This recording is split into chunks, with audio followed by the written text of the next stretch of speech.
এদিকে তাকাও। আজকে চলে গেছিলাম আমরা একটা ছোট্ট বুনুর বার্থডেতে ক্যামেরার কাজ করতে। তাই এখন যাচ্ছি হলো পার্কে, মানে আমাদের সুভাষদ্বীপ পার্কেই সেই বার্থডে সেলিব্রেটটা হতে চলেছে, সে এখন যাচ্ছি ভিতরে। আর এখানে এসে দেখি তো এখানে প্রদীপ, সায়ন, নিপনদা, তারপর বিষ্ণুদা সবাই চলে এসেছিল আগে থেকেই। আর এখানে এসে তো আমরা আমাদের যে ব্যাগপত্র সব এখানে রেখে দিলাম, দিয়ে এখন ছোট্ট বুনুকে নিয়ে যাচ্ছি হলো ফটোশুট করার জন্য। এখন এখানে এসে প্রদীপ প্রথমে বুনুর ভিডিও নিয়ে দিচ্ছিল, আর বুনুর কিন্তু এক্সপ্রেশন দারুণ একদম। তার কিছুক্ষণ পরেই তো আমরা মানে যার কাজে এসছি সেই মডেলটাকে আমরা খুঁজেই পাচ্ছি না, আমরা পুরো পার্ক ঘুরে বেড়াচ্ছি, ছোটাছুটি করছি।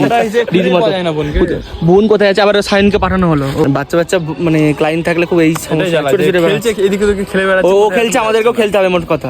দিয়ে এখানে বুনুটা কেক কাটতে লাগলো, আর আমরা সেটারই ফটো ভিডিও নিচ্ছিলাম এদিক থেকে। এদিকে তিনজনে ক্যামেরা কাজ করছে, মানে এখানে প্রদীপ ওদিকে ভিডিও মারছে, এদিকে সায়ন ফটো তুলছে, আর বিষ্ণুদা এখানে গ্রুপ ফটোগুলো তুলছিল। দিয়ে এখন সেই ছোট্ট বুনুদেরও গ্রুপ ছবি তোলা হচ্ছিল। তারপরে এখানে সায়ন ড্রোন নিয়ে কয়েকটা ভিডিও নিয়ে দিচ্ছিল চারধারের। পরে এখন ড্রোনের ভিডিও নিয়ে কমপ্লিট, দেন চলে এলাম খেতে। এখানে প্রদীপ, সায়ন, নিপনদা, বিষ্ণুদা, আমরা সবাই বসে পড়লাম খেতে এখন দুপুর বেলাতে। দিয়ে এখন আমাদেরকে এখানে প্রথমে পনির পাসিন্দা দিয়ে দিল, এখানে সস দিয়ে পনির পাসিন্দাটা খাচ্ছিলাম, ভালোই লাগলো, মানে ঠিকঠাকই ছিল খেতে। তারপরে এখানে ডাল ভাত মাছ এগুলোই খাচ্ছিলাম, কারণ আমি মাটনটা খাই না, আর বন্ধুরা সবাই মাটন খাচ্ছিল, আমি সেই মাছ ভাত ডাল এগুলোই খেলাম। দিয়ে এখন মিষ্টি আর সন্দেশটা খেয়ে আমাদের খাওয়া হলো কমপ্লিট, আর এখন যাচ্ছি বাড়ির দিকে। আজকের ব্লগটা ছিল এইটুকুটাই, দেখা হচ্ছে তোমার সাথে নেক্সট ব্লগে। চলো বাই। আর হ্যাঁ, লাইক আর ফলোটা করে যেও।